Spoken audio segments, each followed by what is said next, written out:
everyone, and welcome to another deep dive. You ready for this one? We're talking about the Victoria's Secret fashion show. Ooh, yeah. This one's going to be good. It's a big one, right? I mean, most of us know the show, the sparkle, the dot drama, but we're going deeper, looking at how this whole thing evolved and what it says about how our ideas about beauty, well, how they've changed or haven't. It's a fascinating case study, really, especially when you look at how intertwined it became with pop culture, marketing, the whole nine yards. For sure. And we've got a great overview to guide us today, so you'll really get a feel for the show's journey. Buckle up, because this source takes us right back to the beginning. 1995, New York City. Can you imagine? I know, right? A simpler time, maybe. Ironic you say that, because even back then, its rise was perfectly timed. Like, it coincided with that whole supermodel era. But it wasn't just like a happy accident. Oh, really? Tell me more about that. Well, you think about these women, your Tyra Banks, Gisele Bündchen. They weren't just pretty faces. This source makes it clear they were savvy businesswomen, the real deal.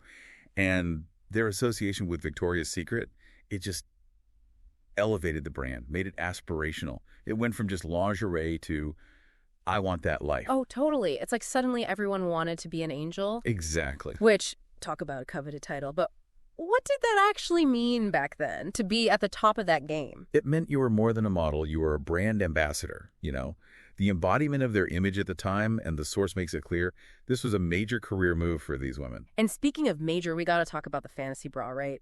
Millions of dollars, one night, designed for one top angel each year. It's like it almost overshadowed the lingerie itself. Oh, for sure. What was the strategy there, do you think? Oh, pure marketing genius. This fantasy bra, it created buzz, it grabbed headlines, and it cemented that link between Victoria's Secret and, luxury. Think about it. Even if you weren't into the show itself, you knew about the fantasy bra. It's true, it's iconic. But the source points out music was also a huge part of the show's identity. And I don't mean background music. I mean major artists performing on that runway. Taylor Swift, Justin Bieber, even Lady Gaga. Wow. They weren't messing around. What do you think? Was that about casting a wide net? Oh, absolutely. And this is where it gets really interesting, I think. By weaving in pop culture so deliberately, they broadened their appeal. It wasn't just for the average fashion person anymore. This was an event. And this source really dives into the sensory experience of it all. A theatrical runway, extravagant wings, elaborate themes, the sets. I mean, it was a full-on production. Was it style over substance, though? That's a good question. I don't think so. I mean, think about what that level of production did. It wasn't just a fashion show. It was meant to be an experience. It pulled you into this world they were selling, this fantasy. Which works incredibly well for a time. But our source does say, things weren't always perfect. Controversy started to brew, especially in more recent years. What shifted? Well, remember how we talked about the show reflecting the supermodel era? That era? It didn't last forever. Society's views on beauty standards, on diversity, representation, they all started to change. And the problem was, the Victoria's Secret fashion show, it didn't really change with them. And it wasn't just quiet grumbling either, right? The source points out, competitors emerged, offering a different vision, different values. Yeah, totally. And Rihanna's Savage X Fenty is a perfect example. They didn't just talk about inclusivity, their models, their whole message. It was about celebrating a real diversity of body types, of beauty. And they challenged the industry. They forced everyone to look at these narrow standards they'd been promoting. It's amazing how one brand can do that, a wake-up call to an entire industry. I know. It's pretty incredible. And for Victoria's Secret, it feels like that wake-up call might have come a little late. In 2019, the televised show, it was canceled. What are your thoughts on that, listener? Was it inevitable or a total shock? Definitely a turning point, though, for them and for the industry, wouldn't you say? Oh, absolutely. But as we know, the story doesn't end there. It's tough, right? How do you reinvent yourself after so long? Our source uses this phrase, the future remains uncertain, about Victoria's Secret today. I mean, they're trying, rebranding new campaigns all about empowerment, inclusivity. Yeah, they are. And it's a tricky thing because the challenge, like the source points out, it's kind of twofold. Can they really convince people, consumers, that this is genuine, that it's not just a marketing tactic? Totally. And then even if they do, can they still hold on to what made them successful in the first place? Or have those old playbooks, have they just lost their power? It's like trying to catch lightning in a bottle twice, but with completely new ingredients. Do you think, is a comeback for the show even possible? Could they ever capture that magic again? while still feeling relevant? That is the million-dollar question. And the source kind of leaves it open-ended, which I think is interesting. Because on one hand, that spectacle, it was really effective. It's hard to create that kind of impact. But on the other, the world has moved on. Right.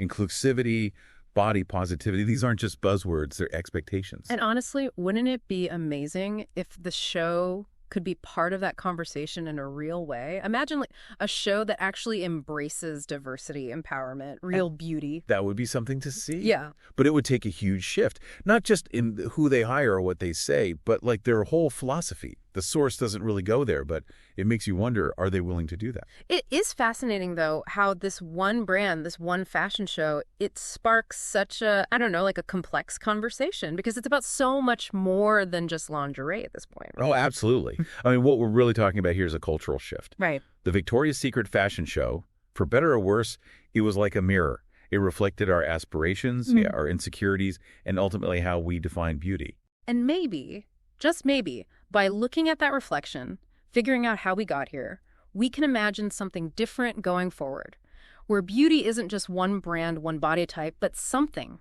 truer, something More real. Yes. Real. And that's what I think is so interesting about this whole deep dive. You know, it reminds us these conversations matter. Our ideas about beauty, marketing, who's represented, it doesn't exist in a vacuum. This stuff shapes our world. And we can shape those ideas right back. Which brings us to our source actually offers a final thought here, kind of a parting shot, you know? Oh, do they? Let's hear it. It says, the Victoria's Secret fashion show will always be remembered as a cultural phenomenon that shaped the way we view fashion and beauty in the 21st century. Quite a statement, huh? Yeah, it really is. And you know what? It's hard to argue with. Whether you loved it or hated it, the show was a huge deal. This wasn't just selling lingerie. It was an image, an aspiration. And for a long time, it totally worked. Like we were all under its spell, even if, well, we know it wasn't always dark realistic. But like we've been talking about, things change, right? Perspectives change. Do you think this whole shift away from that kind of, I don't know, singular idealized beauty, is it here to stay or just a phase? I gotta think it's bigger than a phase. Yeah. And this source doesn't really get into this, but think about it. There are parallels everywhere, like social media, the way we see images now. It's just so much more diverse, more like real people. Yeah. You know, that's got to have an impact. That's true. We see a million different images now. You can't just stick to one ideal, which honestly, kind of refreshing. I know, right? And this deep dive, I think, has shown us this constant evolution. It's a good thing. It makes us think, challenges those assumptions we have about beauty, about marketing, about the stories we tell. And what stories do we want to tell now? That's the question, isn't it? Our source kind of leaves things on a cliffhanger, and I like that. It lets us sit with this, you know. What now? And that is the best question to ask, right? What is the future of all this? Fashion, beauty, what does it look like? How do we make it inclusive, empowering, you know, representative? And how do we, as the people buying it all, how do we make our voices heard? It's about awareness, isn't it? Not just what we're buying, but who's selling it and whose stories are they telling or not telling. Exactly. Next time you see one of those campaigns, a magazine, whatever, don't just keep scrolling. Actually look. Who's missing? Whose stories aren't being told? Those are the questions that lead to change. I love that. So, everyone listening, consider this your official invitation. Be part of the conversation because it's one worth having. And on that note, we'll wrap up this deep dive. Thanks for joining us.